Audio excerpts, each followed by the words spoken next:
Hello, everybody. How are you guys doing? Hope everybody is doing amazingly well. Welcome back to another lesson of English with Ashish. And today, in this lesson, we are going to explore interrogative adjectives. We are going to learn what an interrogative adjective is, how many interrogative adjectives we have in English, how to use them, everything about them. So the lesson is going to be really, really informative. It's going to help you in speaking and writing English better. It's going to be fun as well. So make sure you watch it until the end. I'm excited, like always. I know you guys are too. Let's do this. All right, everybody. Now let's understand what exactly an interrogative adjective is. When you look at the word interrogative, you get a sense of questioning, right? Interrogative. And yes, that's right. And because it's an adjective, so it modifies a noun. So what exactly is it? Let's find out. An interrogative adjective comes where? Before a noun, because it's an adjective. So it comes before a noun and helps us ask a question. Now note this, it doesn't necessarily form a question. It may or it may not, which you'll understand later on in the lesson going forward. All right. There are three interrogative adjectives in English, and these are which, what, and whose. Okay. These words come before a noun and they give information about the noun they come before, right? They modify the noun in terms of asking a question or referring to something. All right, let's start with the very first interrogative adjective, which is which. Which is which? Funny, huh? All right. So the word which as an interrogative adjective is used to refer to something, to refer to a noun out of a given number of options. Okay. So we use it as an adjective before a noun to refer to the noun, right? Refer to a noun out of a given number of options. This is very, very important for you guys to note. And you'll understand this better with some examples. So let's look at some examples here. Let's do it. Example number one. Which box would you like to choose as a gift? Which box would you like to choose as a gift? Right. So imagine you are given a number of options, right? Somebody presents you with a couple of boxes as a gift, right? But you can only choose one, but you have the options, right? So the person says, which box would you like to choose as a gift? It's your birthday, and I've come to your place to give you a surprise gift, but I've come with, let's say, multiple gifts, multiple boxes. But which box would you like to choose? So, of course, you are aware of the boxes, you are aware of the choices, and these are limited in number, right? You are aware of the options. So, let's say there are five boxes, right? And you have to choose one box. So the speaker is asking which box. Now you cannot imagine all the boxes in the world. They're out of options, right? You know the options that you're given. So here the word which is used as an adjective. It's coming before the noun box and it's helping us identify it, right? It's referring to a particular box, right? By asking a question. Okay. Let's take another example. Which phone is yours? I simply can't ask this question without a context, right? I mean, let's say there is a box full of phones, and I know one of the phones is yours, but I don't know which one is yours. So, what do I say? Which phone is yours? So, again, the word which is used as an adjective. It's coming before the noun phone and it's modifying it, right? If you want to refer to something out of a given number of options, use which. When the options are limited, they're known to you, use which. Okay, let's take another example. Which flat suits your budget? They're all great. Let's say you go to a broker, right? Somebody who sells flats, okay? And the person has shown you a couple of flats or a couple of houses, okay? And you are aware of the number of options that you've been given, right? Let's say they took you to 10 places, they showed you 10 houses, 10 flats, and now you have to make a choice, right? Now you have to decide which one you like the most. So the question is, which flat suits your budget? Which flat? Can I include all the flats in the world or in Delhi or at a particular place? I can't do that, right? I can't do that. The flats the speaker is referring to are limited in number. They're already known, they're limited, right? You are aware of the options, right? And you have to choose one out of the given options. Okay, so which flat? You have all the options on your screen. Which one suits your budget the most? All right, so that's how we use which as an adjective, interrogative adjective. It has to be used before a noun. Okay, you can use it in, it doesn't have to be used in a question. You can use it in a positive sentence as well. For example, I can say, I don't know which flat you liked the most, or I know which flat he liked the most. Okay. Now let's move to our next interrogative adjective, which is what. What as an interrogative adjective is used to refer to an object out of a huge or large number of possibilities. So it is used to help us ask open-ended questions. Okay, it refers to something that is basically a part of a big set of objects, big set of possibilities. All right, and you might not be aware of all the options, all the possibilities when you talk about the object in this particular case, right? You'll understand this better with some examples. So let's take an example. What country are you planning to go to? What country are you planning to go to? So the word what is used as an interrogative adjective here in this example, right? It refers to the noun country, but it doesn't refer to a particular country, does it? And the options, the number of countries that are understood or that are given as an option is also not known to us, right? So it refers to a huge set of possibilities. There are so many countries in the world, and the person that is asked this question is not given the options, right? So all the countries become a part of this huge set, and it could be any country. But if you were given a couple of options, for example, Dubai, let's say Japan, China, the USA, all right. So let's say these are the four countries that you are given uh, as an option to go to. You can go to one of these countries. These are your options. And if I want to know which country you want to go to, see, I said which country because I am aware of the options. So the correct interrogative adjective now is which. Which country are you planning to go to? Which country do you want to go to? All right. Let's take another example. What kind of movies do you like to watch? It's an open ended question. It could be anything. You don't have to choose from a limited set of options because the options are not given to you, they're not known to you. And neither do I know or I am aware of the options. All right. So, what kind of movies do you like to watch? What interrogative adjective referring to the noun kind?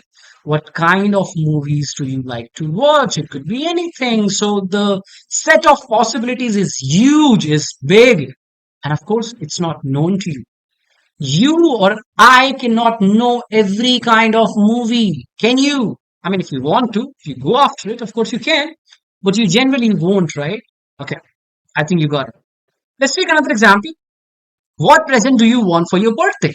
What present do you want for your birthday? See, it's an open-ended question. Here, the word what doesn't refer to a limited number of options. For example, I'll create a situation for you. Let's say I'm your elder brother, and of course, you are my younger brother, and it's your birthday. So you come to me, Baba, Bhaiya, bro, yo, whatever. It's my birthday and I want a present from you. And I say, not knowing what you like or dislike, I say, what present do you want for your birthday? I mean, should I know what you like or dislike? Probably I should, but hey, I don't know.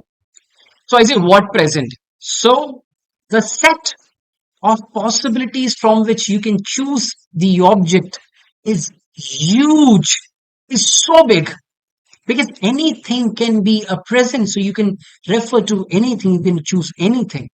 And if I knew, if I were aware of what you like, or if I had a number of options, I would, or you would know what those options Were, I would change the question and I would say, which present do you want for your birthday? I've given you a couple of options, and now out of these options, which one do you want? You got it? Okay. So that's how we use the interrogative adjective which. Moving to the last interrogative adjective, which is whose. The word whose is used as an interrogative adjective to refer to somebody that something belongs to. Okay, so it comes before a noun, right?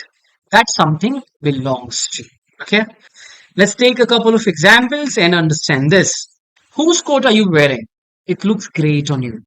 So see, this guy is wearing a coat, right? Now I want to know the person who this coat belongs to. So I'm asking, whose coat? I want to know the possessor of this object, which is coat. Whose coat are you wearing? Another example. Whose phone did you call me from?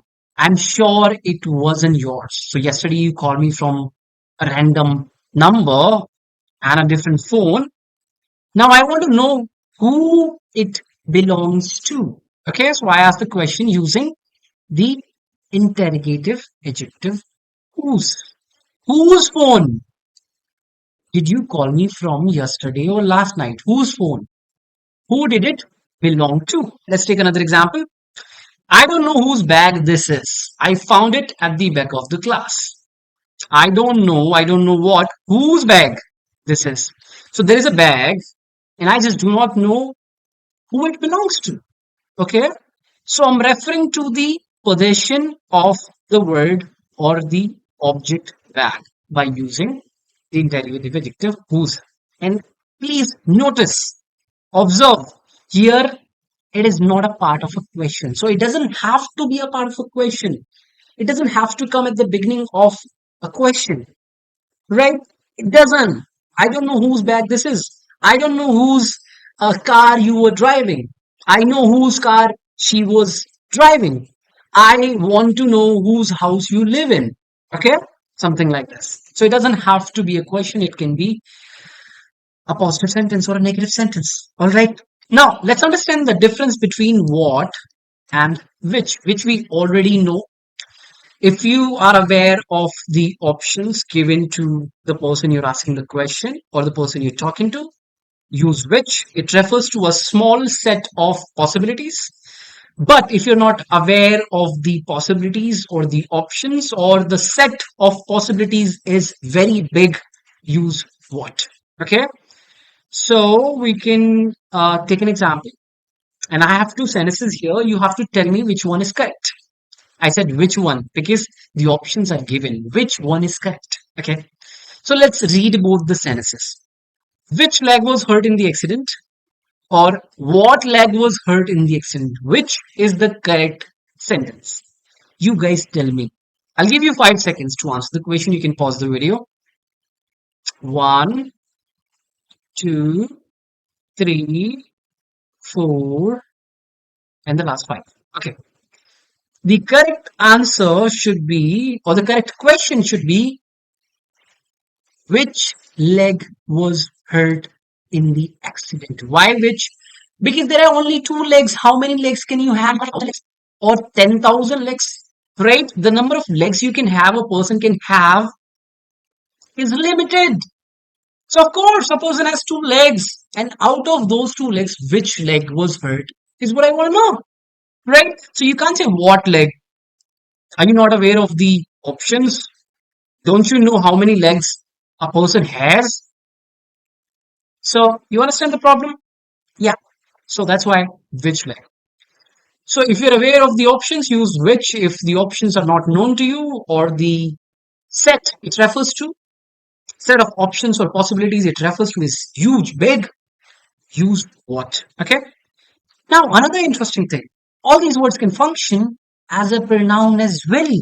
How do you understand the difference? It's very simple.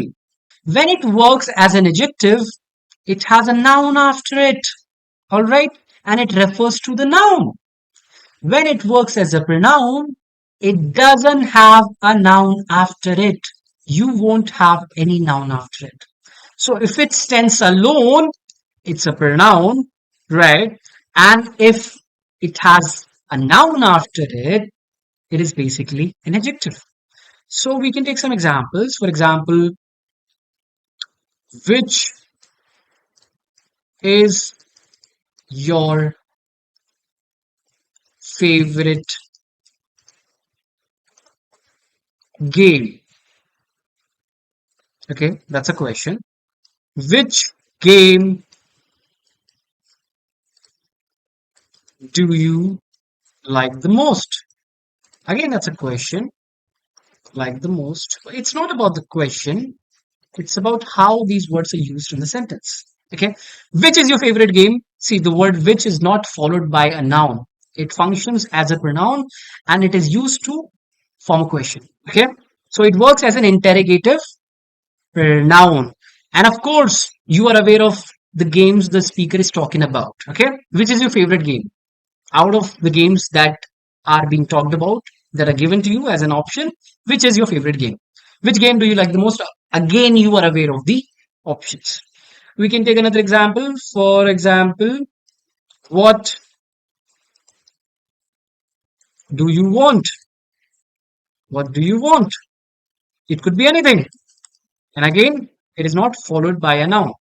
What gift or what food do you like? This is an interrogative adjective. Why? What plus noun. Okay. And similarly, we can use whose. Do you want an example? Okay, I'll give you an example. I should give you an example. Uh, these cars are great. Whose are they? Whose are they? See, there is no noun after whose. So, interrogative pronoun. Whose car are these? Whose car? Whose cars? Let's just call it cars. Whose cars are these? They're great. Interrogative adjective because it has a noun after it. It refers to a noun, modifies a noun. So you got it. Now, another important thing, difference between interrogative adjective and interrogative adverb. A lot of people consider interrogative adverbs as interrogative adjectives, not knowing they're a little different. So let's understand the difference. See, guys, uh, interrogative adjectives, you already know these are words that refer to a noun. They come right before a noun and modify the noun, right, by referring to them, by asking questions. Okay. We've already seen some examples. If you want more examples, these are some examples. Which house is yours? Which house is yours? What problem do you have with him? Whose kid is this? Okay. An interrogative adverb is a little different. Looks like an interrogative adjective, but it really isn't. Okay. Let's understand how. So, interrogative adverbs are words that stand alone and see, first thing, stand alone and refer to a part that modifies a verb in a sentence. So the answer of an interrogative adverb refers to a part that modifies a verb in a sentence. It's very important to understand this. Note this. The answer to an interrogative pronoun is a regular adverb. So what can be the answer? The answer to the question can be a regular adverb, right? Like well, beautifully, fast, amazingly. It could be a preposition working as an adverb, prepositional phrase, sorry, prepositional phrase, my bad, writing mistake. Info, prepositional phrase, my bad, writing mistake. It could also be an infinitive phrase or an adverb clause that modifies a verb in a sentence. Okay. So here are some examples. When did you call her? When is my interrogative adverb. And if you answer the question, the part that answers it is going to be a regular adverb, prepositional phrase, infinitive phrase, or an adverb clause. When did you call her? I called her in the morning, prepositional phrase. I called her yesterday, regular adverb. All right. I called her when you went to the office. Okay. Adverb clause. Where does he live? Where? See, there is no noun after it. No noun. Where does he live? She lives across the hall. Prepositional phrase. She lives here. Regular adverb. She lives. She lives where she lives. Hmm. Adverb clause. How did I do in the test? How did I do in the test? You did well in the test. So again, well, regular adverb. You did very well in the test, adverb phrase. Okay. So this is the difference between an interrogative adjective and an interrogative adverb. If you want to get more information about it, you can visit the site, right? And you will have more information about interrogative adjectives, right? You'll have some frequently asked questions as well. And there is this book that you can buy, The Science Behind Using Tenses in English. And if you haven't bought your copy, you can. And if you've already bought it, great job, congratulations. And this is it, guys. That's it, right? And hope you enjoyed the lesson. Hope you liked it. Hope you got to know something new. And if it happened, that's great. Thank you very much. If you guys are new to the channel, make sure you subscribe to it, right? Press that notification button so that every single time I come up with a lesson, you get notified. All right. You don't have to look for the videos. And if you have any question, any doubt, do let me know in the comment section below. And another thing, I have started creating a lot of quizzes, a lot of tests for your understanding. So let's say you study about proper nouns or common nouns or what a phrase is, right? You can actually attempt a quiz on it. So just write phrase quiz Ashish, right? And you will find a quiz, of course, on Google.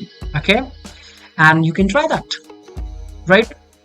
Most of the answers have explanations, so you will get to know why your answer was wrong if it was wrong. Okay, and that's it for today. I'll see you guys very soon. Till then, keep learning, have fun. I'm out. Namaskaram.